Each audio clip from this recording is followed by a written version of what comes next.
Namaste, me Rahul Ramdas Murkute, Swara group of hotels and resorts याचा मी director आहे. Swara group of hotel and resorts याच्यामध्ये आमच्याकडे hotel Bhairavi जे आम्ही 2002 साली चालू केलेलं आहे. एक बाणेर रोडवरती प्युअर व्हेज रेस्टॉरंट आहे.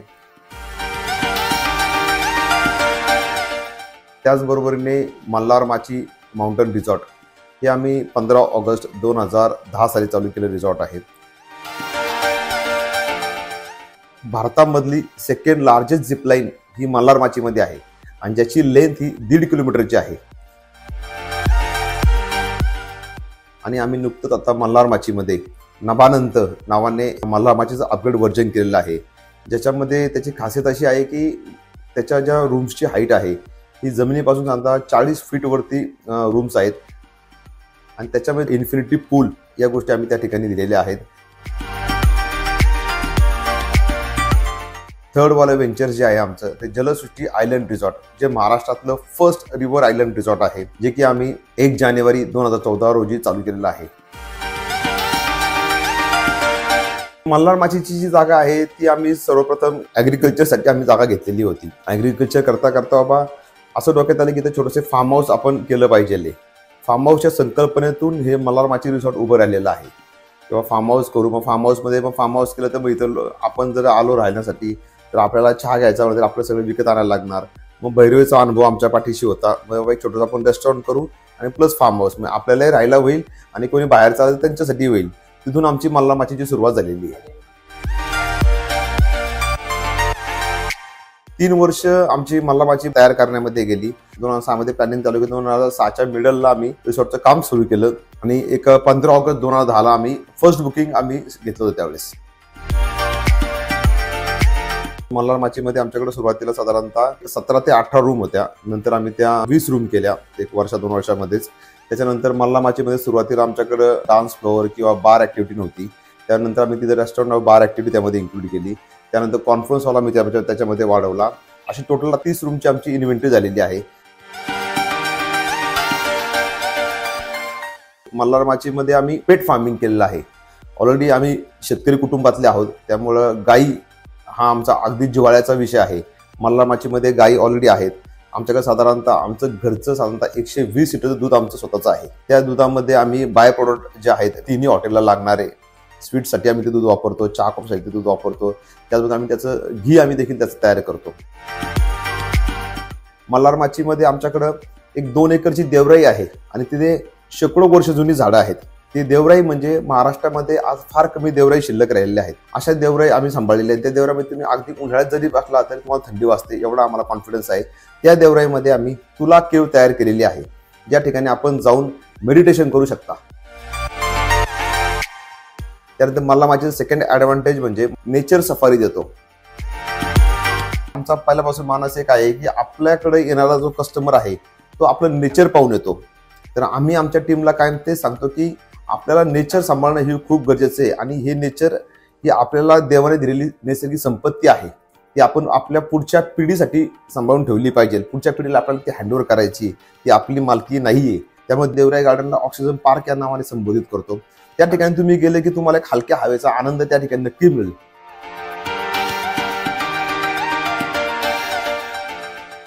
आम्ही रिसॉर्टमध्ये कोणत्याही प्रकारच्या प्लास्टिकच्या पाण्याच्या बॉटल देत नाही. मिनरल वॉटरमध्ये सगळ्यात मेन चॅलेंज असतो त्या बॉटल डिस्ट्रॉय करण्याचा. पण आम्ही रिसॉर्टमध्ये आल्यानंतर आमच्याकडचंच आमच्या विहिरीचं पाणी आहे, ज्याच्यामध्ये 12 महिने विहिरीला पाणी असतं. त्याच्यामध्ये एक नॅचरल स्त्रोत पाण्याचा आहे. ते पाणी आम्ही लॅबमधून चेक करून घेतलेलं आहे आणि ते पाणी आम्ही पिण्यासाठी हायजीन पद्धतीने त्याला परत फिल्टर करून ते पाणी आम्ही आमच्या कस्टमरला देतो. किचन वेस्ट पासून आम्ही बायोगॅस तयार करतो. त्याचप्रमाणे जनावरांचं शेण आहे किंवा आमच्या काही साधा 3 ते 4 घोडे आहेत, पेट फार्मिंग आहे, याच्यातून जे शेण वगैरे जे काय निघतं यापासून आम्ही गोबर गॅस तयार केलेला आहे. पहिल्यांदा आमचा गोबर गॅस हा जुन्या पद्धतीचा होता, पण आताचा नवीन गोबर गॅस आम्ही हा बलून पद्धतीचा लावलेला आहे, ज्याच्यामधून किचनसाठी आम्ही त्याचा गॅस वापरतो व राहिलेलं जे काय त्याच्यातून जी स्लरी निघते ती आम्ही खतांसाठी वापरतो. सांगण्यासाठी एक अभिमानास्पद गोष्ट आहे की आम्ही मल्हार माचीमध्ये कोणत्या प्रकारची रासायनिक खतं वापरत नाही. युरिया, सुफला ही खतं आम्ही वापरत नाही. आम्ही ज्यावेळेस विचार करत होतो की बाबा सोलार पीव्ही लावायचं, तर याच्यामध्ये एक कॉन्फिडन्स जो पाहिजे, जसं सोलार मध्ये गरम पाणी करण्याचा एक कॉन्फिडन्स आहे आपल्याला, की ते आपण पटकन लगेच लावून मोकळं होतो. आपण 2-3 कोटेशन घेतो, हा हे चांगलं आहे, लगेच आपण संपूर्ण मोकळा होतो. पण सोलार पीव्ही मध्ये एक 7 ते 8 वर्षापूर्वी हा कॉन्फिडन्स येत नव्हता की बाबा काय करायचं नक्की. म्हणजे आज जर का पाहिलं तर भारतामध्ये आज ईव्हीचं प्रमाण जे आहे व्हेकलचं खूप मोठं झालेलं आहे. आता आपण सगळे ईव्ही गाडी चालवायला लागलेलो, आपल्याला तो कॉन्फिडन्स आलेला आहे. तसं त्या याच्यामध्ये होतं, सोलार पीव्ही मध्ये होतं की घ्यावं की नाही घ्यावं. त्यावेळेस चायनाच्या कंपनी त्यामध्ये बऱ्याच होत्या, भारतीय कंपनी बऱ्याच होत्या. चायनाचं थोडंसं कॉस्टिंगला कमी होतं आणि भारतातल्या कंपनीचं हायर साईड होतं. आम्ही भारतीय बनावटीच्याच याला जायचा आमचा मानस होता की बाबा आपण जे काही घेऊ तर भारतीय बनावटीचंच घेऊ, कारण त्याला वॉरंटी वगैरे चांगल्या गोष्टी मिळतील. आम्ही इथले एक 3-4 वेंडरचे कोटेशन त्यावेळेस घेतले. पण त्या वेंडर बरोबर काम करताना एक कॉन्फिडन्स आम्हाला येत नव्हता. जसं की आज सोलार पीव्ही करायचं म्हणलं तर तुम्हाला MSEBीच्या देखील कागदपत्र किंवा MSEBी कडून लोड सँक्शन करून घेणं, तर सगळं ती खूप किचकट प्रक्रिया आहे. त्यामध्ये आम्हाला तो कॉन्फिडन्स येत नव्हता. प्राइसिंगच्या अँगलने आम्हाला तो कॉन्फिडन्स येत नव्हता. व आम्ही ज्यावेळी त्यांच्या अदर साईड पाहण्यासाठी गेलो तर त्यावेळेस तिथलं कामाची जी काही पद्धत असते ते पद्धत देखील आम्हाला त्या पद्धतीने आवडली नाही. जी ॲटमॉस्फिअरची आम्हाला जी कामं ज्यावेळेस आम्ही पाहिली, माऊली पेट्रोल पंप असेल इथं बांधे रोडला, युवराज सहकारी पतसंस्थेवर त्यांनी लावलेलं आहे, या 2-3 ठिकाणी ज्यावेळेस आम्ही ती कामं त्यांची पाहिली त्यावेळेस तो आम्हाला एक कॉन्फिडन्स आला की ही कंपनी चांगल्या पद्धतीने काम करू शकेल.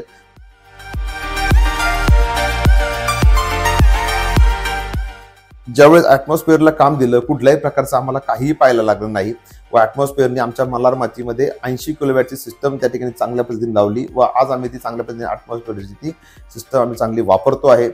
याबरोबर आमचं आता असं झालेलं आहे की मल्हार माचीमध्ये आणखीन एक 100 किलोवॅटची सिस्टम आम्ही त्यामध्ये ॲड ऑन करतोय. MSEBीला मी अप्लाय केलेला आहे आणि ती मेन डीपी आम्हाला त्यासाठी चेंज करावी लागते. ती मेन डीपी आम्ही चेंज करून घेतोय.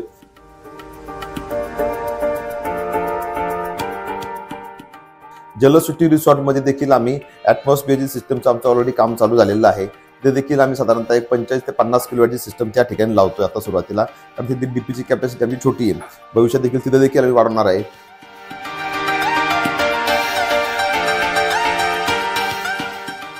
स्वतः माझ्या घरी देखील मी ॲटमॉस्फिअरची सिस्टम लावलेली आहे. ती साधारणतः 12 ते 15 किलोवॅटची सिस्टम आहे. घरगुती वापरासाठी देखील ॲटमॉस्फिअर कंपनीची सिस्टम जी आहे ती अतिशय उत्कृष्ट आहे व घरी काम करताना देखील कळलं देखील नाही की घरी काम चालू आहे म्हणून. एवढं सुंदर पद्धतीने त्यांनी काम केलेलं आहे. कुठे आवाज नाही, कुठे तोडफोड नाही. चालू घरामध्ये आपण ज्यावेळेस राहतो त्यावेळेस त्या ठिकाणी काम करणं हे सगळं चॅलेंजिंग असतं. पण ज्यावेळेस ॲटमॉस्फिअरला ते काम दिलं होतं त्यावेळेस आम्हाला तो बिलकुल देखील त्रास जाणवला नाही. अशा पद्धतीने ॲटमॉस्फिअरचं काम जे आहे ते अतिशय सुंदर आहे. आज मार्केटमध्ये बाबा जर का म्हणाल तर सर्व लोक चांगले काम करतात, ते सगळ्यांचे रेट रिझनेबल आहेत. पण मेन जे आहे कम्युनिकेशन जे सगळ्यात महत्त्वाचं जे आहे, एक समजून सांगण्याची पद्धत जी आहे ती ॲटमॉस्फिअरची व संपूर्ण एंटायर टीमची ही खूप चांगल्या पद्धतीने आहे. आपल्या डोक्यातले जे काय डाऊट्स आहेत ते सगळे चांगल्या पद्धतीने क्लिअर होतात. त्यानंतर कोणत्याही प्रकारची अडचण आपल्याला या ठिकाणी येत नाही. अशा या 2-3 आणि सगळ्यात महत्त्वाचं म्हणजे रिझनेबल, मार्केटपेक्षा यांची प्राइसिंग जो आहे तो हा देखील खूप रिझनेबल आहे. तर नक्की आमचं इथून पुढे एक ॲटमॉस्फिअर ही जी कंपनी आहे, पण आमच्या कोर मेंबर वेंडर्स असतात त्याच्यामधले ॲटमॉस्फिअर हे वेंडर्स आहेत. मल्हार माचीमध्ये आमच्या कझिनचे रिसॉर्टचं काम चालू आहे. आम्ही ते देखील त्यांना सजेस्ट केलेलं आहे की तुम्ही त्यांच्याकडून सिस्टम घ्या आणि ऑलरेडी त्यांचं काम देखील चालू झालेलं आहे.